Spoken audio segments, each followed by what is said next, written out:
What we don't want to see is another year of over 100 young people murdered on this side of town, and then not to be seen as a citywide crisis. There is not the same sense of urgency when a young person or any person is killed in North St. Louis. North St. Louis has to feel like it is part of St. Louis as well.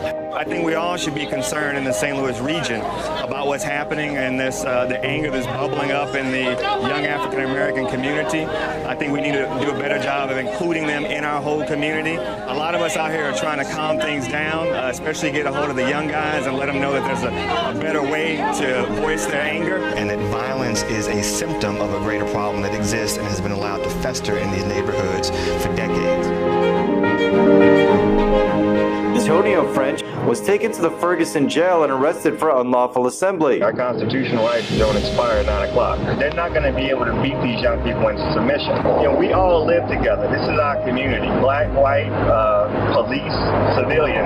We should not be implementing wounds that are going to be very hard to heal from. French helped start Heal STL after protests in Ferguson 1 year before. Many people want things to just get back to normal, and that's a struggle because normal wasn't working for everybody.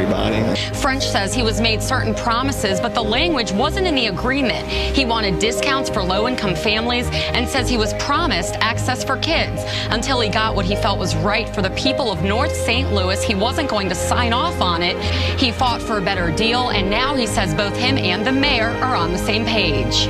Unfortunately, we had to fight to get these kind of agreements and guarantees for low-income people. Besides the tragedy of Mike Brown's death, the other thing that we really have to fix is restoring faith in the justice system here locally.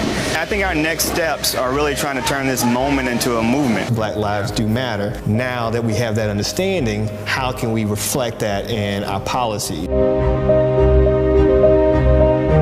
I guarantee you within 5 years, these two neighborhoods will be transformed. From most politicians, that would usually sound like an empty promise, but French isn't just talking. He actually spent part of his weekend cutting down overgrown shrubs. And we're going to make some senior homeowners pretty happy.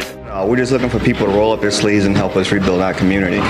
And so hopefully this can be a starting point for a conversation that lasts a long time and we can rebuild in a better way.